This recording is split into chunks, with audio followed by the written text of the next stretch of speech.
Esto es Último Recurso por Universidad 107.5. Seguimos adelante en Último Recurso. Hoy viernes, saben, la segunda media hora, tiempo de invitades, y en el día de hoy vamos a estar charlando con Solange Levington, autora de Un sueño made in Argentina, auge y caída de Pampernick. Está acá. Para los que nos siguen por Twitch va a haber mucho de esto, y para los que nos siguen por radio también les aclaro, ¿no? Vamos a estar tratando de graficar o de describir lo que va pasando en el mientras tanto, pero bueno, ya se puede conseguir en las librerías. La verdad que es una investigación que está buena porque también nos toca la fibra íntima, y a eso vamos en cuestión de segundos, porque vamos a hablar directamente con la autora de este trabajo. Solange, ¿estás por ahí? ¿Cómo va? Buenas tardes. Hola, ¿qué tal? Buenas tardes. Gracias por la invitación. No, gracias a vos. Y me imagino, ¿no? De rotation, de gira con la presentación de un libro que lo hablábamos por línea interna, ¿no? Antes de pautar la nota. Ya tuvo una edición en España, pero ahora se edita en el país, que me parece que es un logro tremendo. Y además, bueno, es la historia de Pampernick. No podemos evitar pensar en eso, ¿no? Total, sí. Salió medio en simultáneo, un poco antes en España. Pero sí, yo supongo, veremos qué dicen después las ventas, pero supongo que el fuerte va a estar acá, que es donde nos toca esa fibra, por lo menos a los que tenemos más de 38, 39 años para arriba, nos toca una fibra muy, muy íntima y muy de la nostalgia. También aprovecho para hablar un poco de esto, ¿no? Por el movimiento que se da en las redes, y cuando sale un libro en donde hay, no quiero usar la palabra fandom, pero casi, ¿no? En cierta forma hay como una especie de fandom alrededor de Pampernick. Van surgiendo las fotos, y me tomé el trabajo, ahora por esas casualidades de la vida, ¿no? De que no podemos... Que vos veas este momento, pero en Twitch yo tengo acá las fotos del cumpleaños que festejé en Pampernick. Y es un montón, y te la voy a mandar después. No sé en qué año, ni me quiero imaginar, ni qué pensar, pero está la torta del hipopótamo verde y yo soplando la velita. Es un montón. Todos tenemos, hay algo muy, como casi universal de los que teníamos determinada edad, en determinada época, para los que Pampernick es como un santo y seña de un lugar donde fuimos felices muchas personas. Sí. Y además, bueno, primer acercamiento a una dinámica que vos un poco lo describís, ¿no? Que llega al país siendo totalmente desconocida, y que hoy por hoy es recontra común, o es moneda corriente. Pero bueno, lo que costó también en esa historia familiar y de linaje, que también se describe en el libro, ¿no? Sí, es que en realidad parte de mi pregunta inicial, yo sabía que Pampernick había sido, no sé, tenía como en la cabeza ese dato inútil de que Pampernick había sido el primer fast food del país, pero cuando un día me lo puse a pensar de vuelta, me pregunté eso, ¿cómo habría sido poner algo tan novedoso en un lugar donde no existía? O sea, de estas cosas que suceden por primera vez, y ¿quién habría sido la persona que lo había creado? ¿Cómo habría sido el desembarco de ese lugar que ya estéticamente, desde la disposición del lugar, era tan distinto, tan desconocido? ¿Y cómo habría sido para los consumidores, para los comensales, esa nueva forma de comer? Y la verdad que fue como un choque de culturas así muy, muy brusco, pero a la vez muy exitoso. Sí, y bueno, en ese choque de culturas también, atravesado por lo que pasaba en el país, por ahí está la idea recontra instalada, o se asocia, y es el tiempo del auge realmente de Pampernick, que, bueno, es algo de los 80, ¿no? De ese ejercicio de retronostalgia. A mí me gusta pensarlo en retronostalgia, aunque sea un poco redundante, pero viste, como está instalado que es en los 80, y en realidad es previo, ¿no? En el 74. Bueno, sí, eso para mí fue un hallazgo también, sobre todo pensando en lo que fue 1974 en nuestro país. Es un año donde está relacionado directamente con la violencia política de una forma muy descarnada, y con la muerte de Perón, un año de mucho caos, del ascenso de una presidenta que no tenía idea de nada, un contexto muy convulsionado, donde a un hombre se le ocurre abrir un fast food. Sí. Como dije, como que eso me resultó muy, muy disonante y también fue como muy atractivo para contar, decir, bueno, ¿qué hay atrás de esta historia? ¿Quién fue esa persona que se le ocurrió? ¿Cómo se le ocurrió? ¿Cómo lo hizo? ¿Y qué pasó en ese contexto? Y la verdad es que, nada, yo me imaginaba que el contexto iba a jugar mucho en la historia. Y la verdad es que entre la gente que yo entrevisté, de trabajadores de la primera época, de consumidores de la primera época, el contexto ni aparece. Claro. Eso también para mí fue un hallazgo, eso de cómo podías ir a comer o sea, no sé, cómo era ser joven en esa época y no enterarte de todo lo que estaba pasando. Ujú. Y eso también me resultó muy llamativo. En eso de que no termina siendo, ¿no?, un relato coral, pero por momentos, bueno, recuperar esos testimonios, también me parece que hay algo que es importante de decirlo, ¿no? Que el laburo, o por lo menos la chispa de todo, arranca en tiempos de pandemia, o tu laburo más precisamente en cuanto a lo de la investigación, arranca en pandemia. Y en pandemia a muchos se nos dio por esto, por abrir los cajones de, uy, mirá, me acordé de esto. No sé si te pasó a vos también, Total. pero bueno, se dio así, ¿no? Total, es que sí, o sea, pensé en esto que te digo de que cómo habría sido la creación del primer fast food de la Argentina. Y esa pregunta que la verdad que al principio ni siquiera me imaginaba ni una nota, ni un libro, sino simplemente curiosidad, viste, que a veces uno se pone a scrollear. Y bueno, y ahí empecé como a descubrir cosas, esto de la fecha que me fueron llamando la atención, de descubrir que el creador había sido argentino y el hermano del creador de Patty. Entonces me empecé a preguntar por esa familia. Cae la pandemia, cae la cuarentena, y yo encuentro un grupo de Facebook que se llama Ex Trabajadores de Pampernick, donde veo que empiezan a compartir esto, como que comparten fotos, anécdotas, se buscan entre sí, tipo, che, alguien del local de tal lado, no sé qué, como con mucho orgullo también. Y ahí dije, bueno, empecé a contactar a toda esta gente que tenía, igual que yo, tiempo libre, no tenía otra que estar encerrada en su casa, y que como yo también se había puesto a ordenar, entonces empecé a hacer entrevistas sin saber muy bien para qué, medio como por un instinto así que no pude reprimir. Empecé a hacer entrevistas, un montonazo de entrevistas, porque como realmente no hay material sobre Pampernick. O sea, lo que hay son algunas notas que son como refritos de notas anteriores con datos que están en Wikipedia, sin desmerecer a los colegas, pero quiero decir, lo poco que se sabe es lo poco que hay, lo poco que se sabía. Uh-huh. Entonces, bueno, para reconstruir toda la historia tuve que hablar con casi 200 personas, porque era como, bueno, ir de una forma muy artesanal, reconstruyendo cada etapa de la empresa, esto, hablando con gente, pidiéndole los mantelitos, una tenía la gacetilla del estreno, o sea, todos me iban como ayudando a armar esta especie de cadáver exquisito, hasta que más o menos, bueno, y además después ahí pude dar con la familia y demás, pero bueno, fue un armado así, muy... Sí, esto, artesanal, me sale decir. Está bien, y claro, sí, también la historia es un poco artesanal. Te pregunto porque, bueno, a la hora de empezar a desandar el libro, leer un poco las páginas, está la familia Lowenstein, ¿no? Sí. ¿Cómo fue todo eso? Porque algunos querían hablar, algunos no querían hablar. Intermediarios como, o medium, ¿no? Podríamos decir, como los hijos. ¿Qué onda con todo eso? Porque es difícil a veces cuando te encontrás con la negativa o te encontrás con cajas, como decís al principio del libro, esto de tanta información. ¿Y qué hago con todo esto? ¿Cómo la manejo? ¿Cómo la distribuyo en todo el libro? Bueno, el exceso de información fue un desafío, porque fue tipo ir entrevista por entrevista viendo qué datos me servían, o sea... Insisto, para reconstruir desde lo que fue la apertura, bueno, tenía uno que se acordaba de una cosa, otro que se acordaba de otra, y así, y fue ir reconstruyendo como de a pedazos. Después con la familia, bueno, por un lado tenemos la familia política, que es como la parte de la familia que quedó más enganchada con la historia o con un recuerdo más emotivo, vinculado a Pampernick, y después la familia creadora, Alfredo Lowenstein, que fue su creador, la verdad es que fue una persona a la que nunca le interesaba ni dar notas,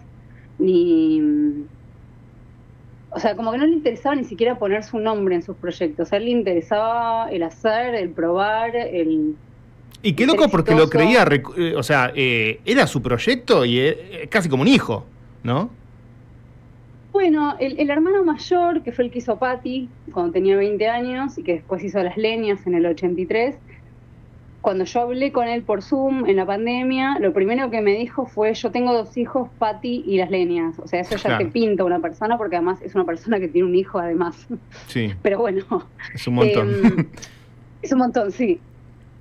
Pero me parece que la mirada de Alfredo, pero creo que también de un empresario, digo, son personas que fueron criadas eh, para pensar el negocio, o sea, por un padre muy, ¿cómo decirlo? Con una figura paterna muy fuerte, como un patriarca de la familia que desde muy chicos y les enseñó que esto, a pensar en el negocio, hablar del negocio, pensar en los negocios, ir a trabajar, trabajar, trabajar. Entonces, la mirada de ellos sobre Pampernick no tiene que ver con la nostalgia. O sea, era un negocio, y cuando dejó de ser un negocio, cuando dejó de ser un negocio que les interesó, Se acabó. se Listo. desmarcaron. Ujú.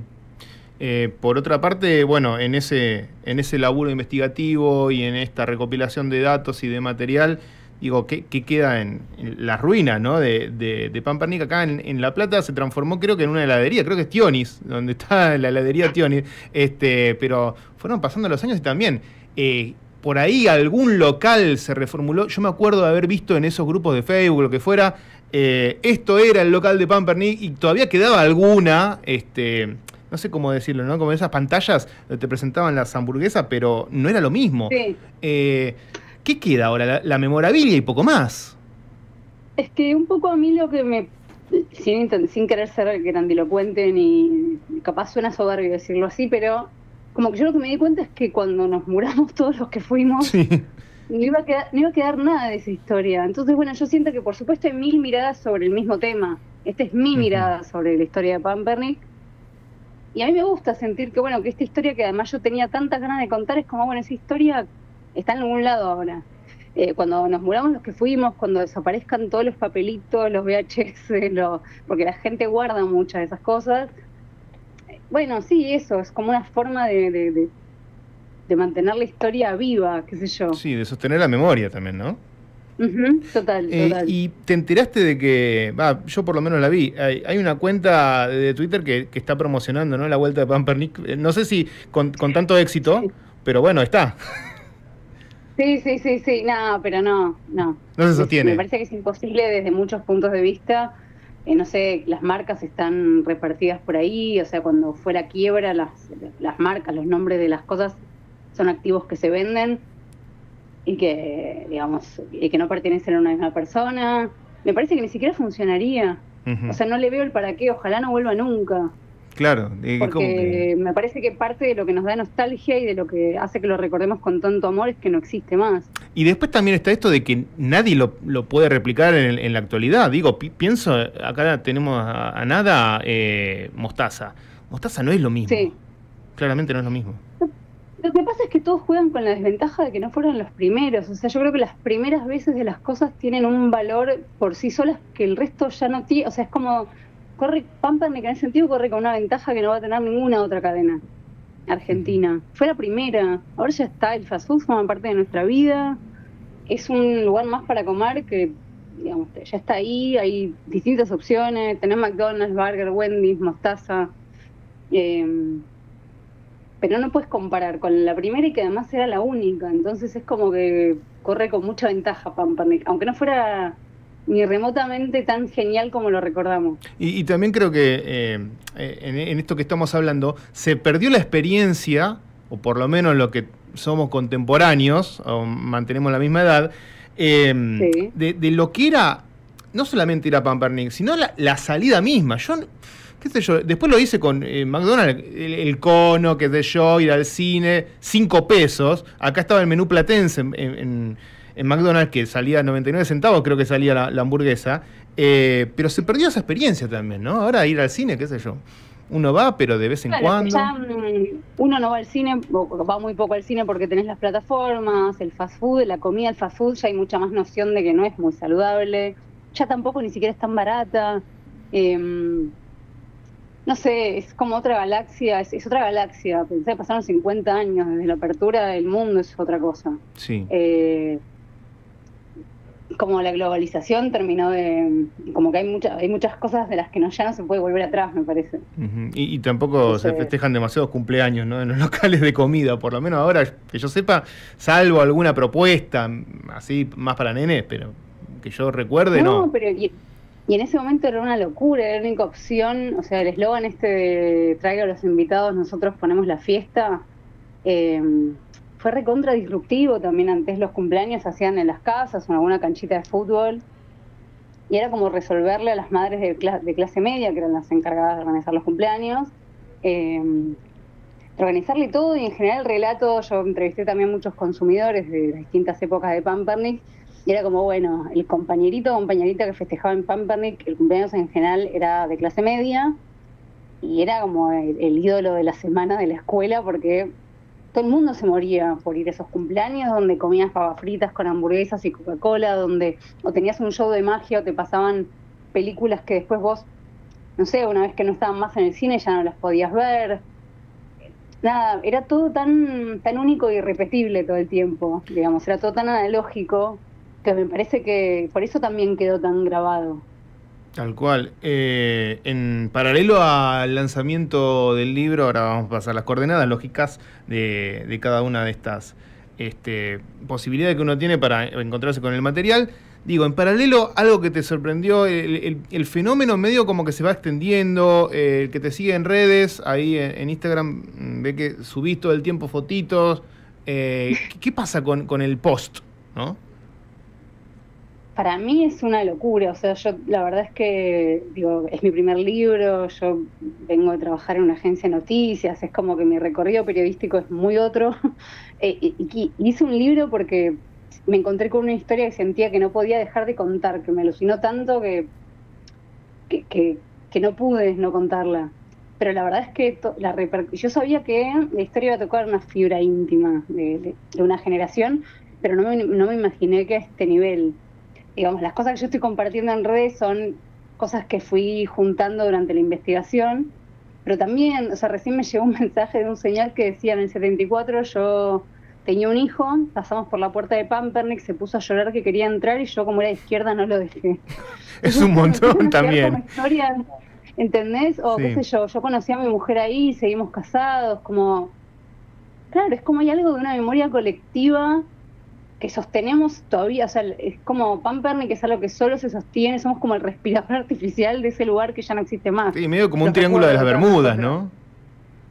Total. Bien. Para mí tiene que ver con esto. A ver, el libro obviamente se consigue por la editorial Libros del Asteroide, ya está en... las grandes cadenas lo tienen, se puede adquirir. Las otras ahí también. Las otras ya también. Llegó a todas las librerías. Totalmente. Sí. Te pregunto también, antes de cerrar la nota y no quitarte más tiempo, esto de cómo, porque sale en España, y en España por ahí dicen: Pampernick, ¿de qué me estás hablando? De un fenómeno que es muy de allá. ¿Qué onda con todo eso? Sí. No sé muy bien lo que pasa allá todavía, estoy como muy metida en las notas y en eso. Sí me parece que es una forma original el libro de contar la historia, no sé, los últimos 50 años de historia argentina a través de una mirada muy... Yo no soy historiadora, no soy politóloga, no soy socióloga, pero digo, a través de la historia de una empresa argentina que fue muy icónica acá. Es también una forma de recorrer los últimos 50 años de la Argentina. Entonces, bueno, desde ese lugar, para gente que no fue nunca a Pampernick, bueno, es una forma también de acercarse a la historia argentina, de los inmigrantes, de la idiosincrasia argentina. Digo, hay mucho ahí para rascar, digamos. Total. Y bueno, la verdad que para aquellos que se quieren dar una vueltita por la historia de Pampernick, también está la posibilidad de nada, ir a internet, buscar los videos, qué sé yo, pero está bueno el testimonio y, como hablábamos, ¿no?, dejar esto presente en tiempo y forma para que después, bueno, sepan de qué se trató, por lo menos mínimamente, total, ¿no? Las futuras generaciones. Total. Y si me dejas pasar el chivo, el 3 de abril, en Naesky, en Capital Federal, en el barrio de Villa Ortúzar, la librería Naesky, voy a hacer la presentación, así que si a alguien le interesa venir a las 7 de la tarde, Bueno, más que invitados. Totalmente. Solange, un gustazo. Las canciones tienen que ver con la historia también, bueno, que las canciones que elegiste, digo, porque siempre las invitadas tratan de musicalizar a su modo, ¿no? Con las canciones que tienen a disposición, o según el gusto, el paladar de cada uno. Esta idea de, bueno, ok, vamos a ponerle música a la segunda media hora de Último Recurso. Dietético Soda Stereo, bueno, ¿qué más decir? Soda Stereo presentó su primer disco, su disco debut. Total. Ahí en Pamper, en el Pamper de Suipacha, que también fue como muy revolucionario, sí, lo que sería la vanguardia en general, bueno, está toda depositada en un momento. Y después Charly, que bueno, yo creo que también tiene que ver con esto, ¿no? Con la línea de tiempo de Argentina, con el regreso de la democracia. Es como el nuevo Charly post Charly hippie, digamos. Tal cual. Y creo que las canciones, bueno, tienen que ver muchísimo con eso, con este libro y, bueno, con la historia que todavía sigue en la memoria de muchos argentinos. Te mando un abrazo, Muchas Solange. Gracias por la entrevista. Dale, abrazo grande. Igualmente. Chau, Nos vemos.